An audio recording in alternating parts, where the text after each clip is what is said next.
Hi, well, my name's Ben Edwards. I run a record label called Expanding Records with a guy called Paul Merritt, and we work on lots of different electronica style music projects together, and I do quite a few of my own as well under the name Benj. I work with some guys. We do a project called Oblong, and with Paul I do a project called Stendek, and basically we put out kind of electronica basically, and stuff we record in here. This is my studio. It's kind of synthesizer based, I guess, and I've got a digital desk, and I use Digital Performer as my main sequencer, with the Mackie DXB as its kind of interface, and then I tend to kind of record electronic synthesizer parts into the computer as audio, and then kind of edit it and sort of sequence it and edit it from Digital Performer. We've got quite a few synths here that I've collected over the years, and they're all kind of wired into the patch bay here, and I've got a list of all the synths here with a number, and I can sort of patch it from the patch bay here into the inputs on the desk and bring sounds up on the mixer here to then get recorded onto the Digital Performer and then edited. Well, the DXB works basically, it's connected to the computer with a Firewire connector, so you've got 24 channels of audio sort of directly connected on one cable, is how I've got it set up. And basically you have two touch screens where you can basically use your EQs for each channel. This is on this channel, and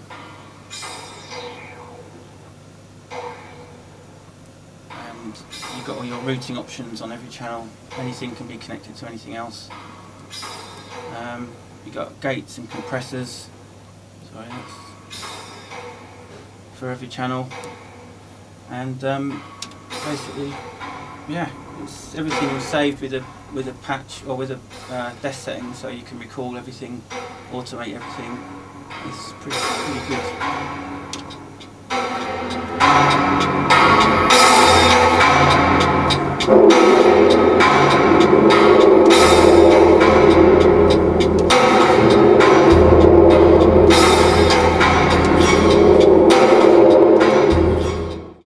Yeah, the monitoring wise, I've just got some Yamahas because they just sound like Yamahas, and my main speakers are these Questeds that I kind of inherited from the previous people that had this studio before me.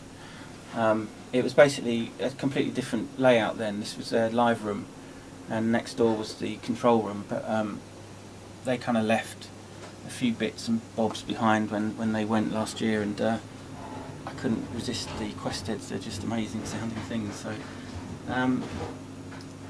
yeah, I think that's about it really. Right, we've got some old polysynths here. This is the kind of polysynth section, I guess. This is a Yamaha CS70. It kind of was the thing they brought out just before the DX7, which just obliterated all analog synths. This is analog. And then this is a what is it? A sequential VS, which is a vector synth from the sort of early 80s. That one is used a lot on loads of kind of film soundtracks, not by me but by famous film composers, that you can kind of tell you've heard that sound before somewhere.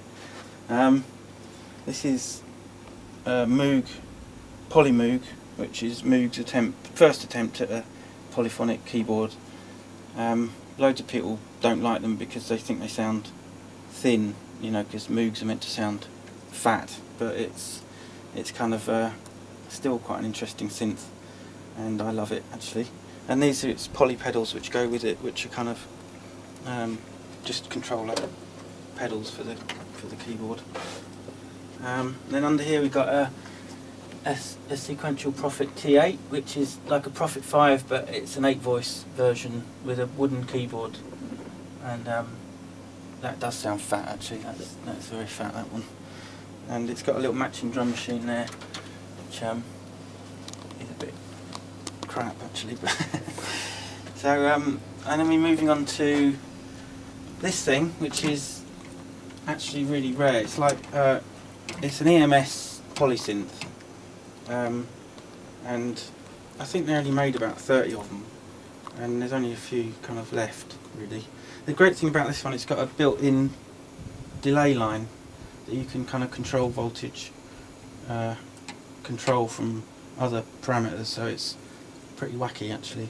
It's like this is their VCS3, which was a monosynth sort of modular thing that you can just get crazy sort of Doctor Who things on. Well, this is like a polyphonic version of it, I guess, a bit, but it's not quite as flexible as this thing. It doesn't do Dalek voices, this does. Then we got a PPG Wave, which is a very early kind of wave form based synthesis idea, and it also samples kind of a bit, but not that well really. This is its brain.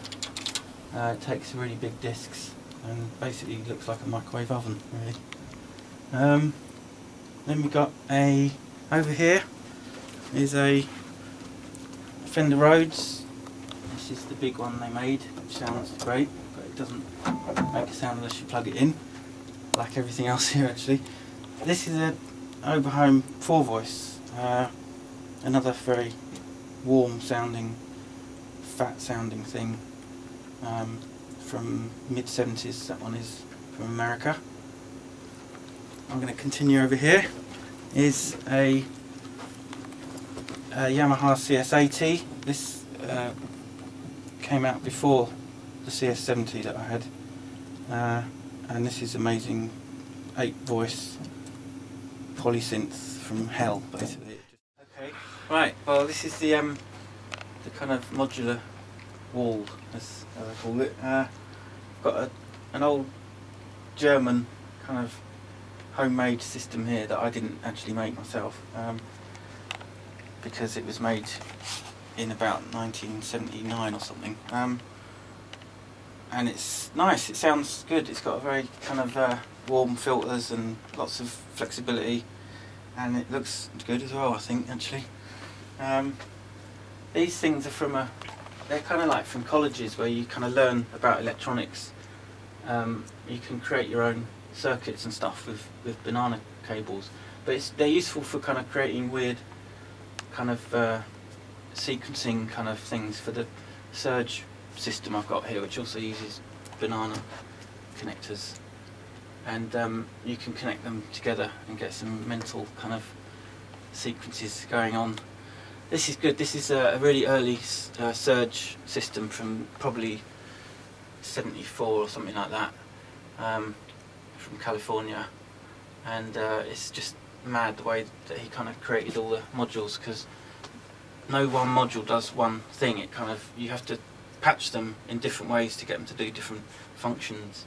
So one module might be like an envelope, or also if you patch it differently, an oscillator or a filter even you can do in just one module. So it saves on having lots of different modules, but it also, you think about patching in a completely different way when you're using that.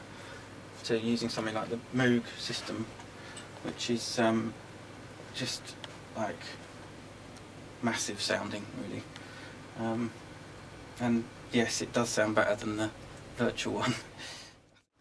The Moog system I've got, basically these two panels here are an original Moog from like the late 60s basically, and all the .com panels I've got, which are these new ones, are basically they don't produce any sound. They just kind of used as controlling the sounds from the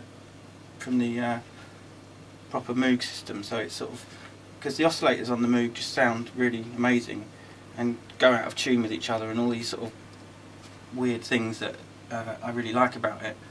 But the controller system is all kind of new from the synthesizer.com panels. sort of thing. What else? Yeah, so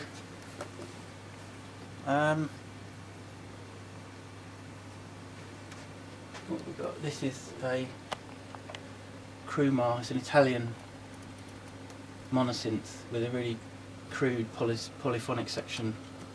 It's quite nice, big chunky knobs.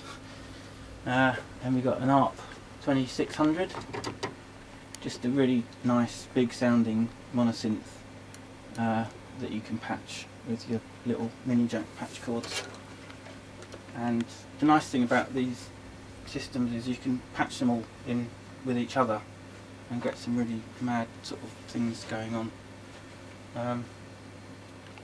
I've got a little sequencing section with some old drum machines and very early MIDI sequencer there, and this is a way of going from the Roland drum machines out into control voltage for the rest of the modules.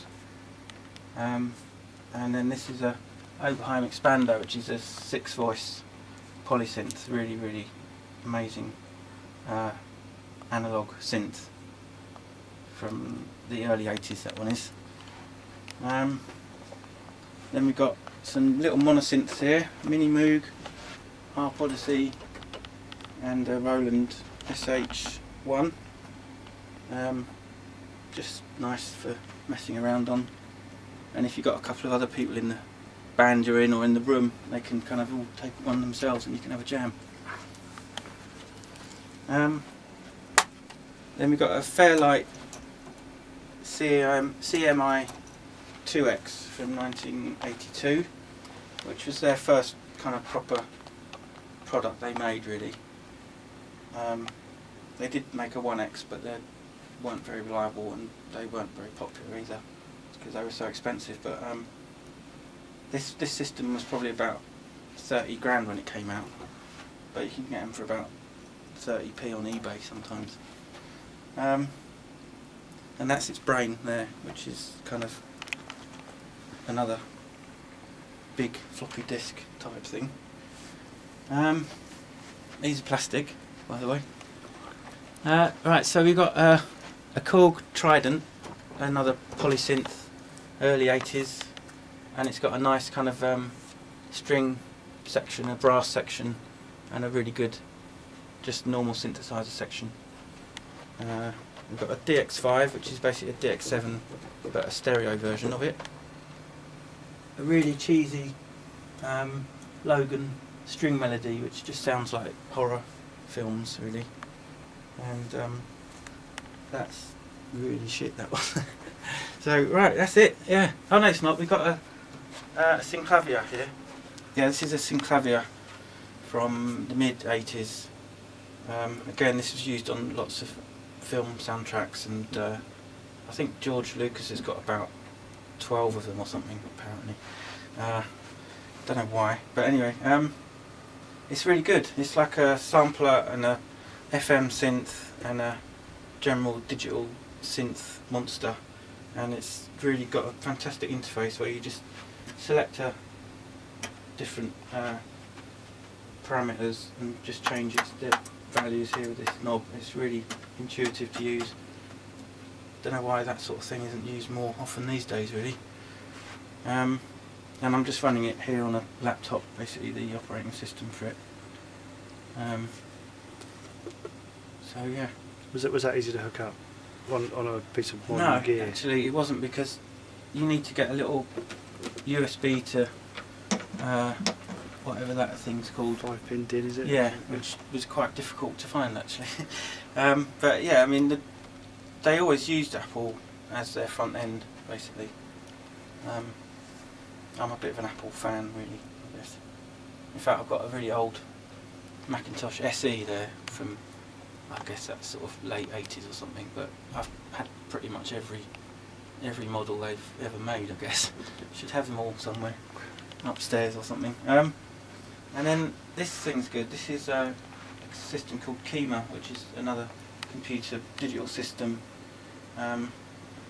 which has basically got a kind of box down there with the brains in it, and you just run it on a Mac, and you can do completely mad sort of well, anything on it really. It's kind of the best synthesizer ever made, I guess.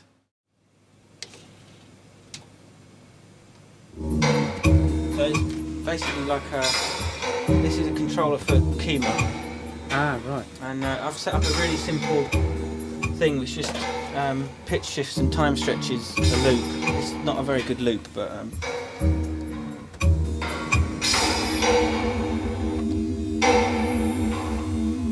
so that's just time stretching it really. Right.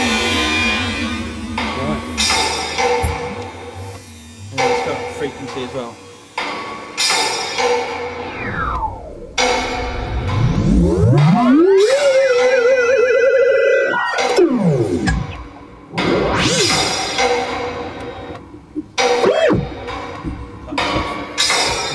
So that's a really simple little program that you can do on it, but you can create these, you can select modules and sort of connect them all together and just do some totally mad things with it, obviously.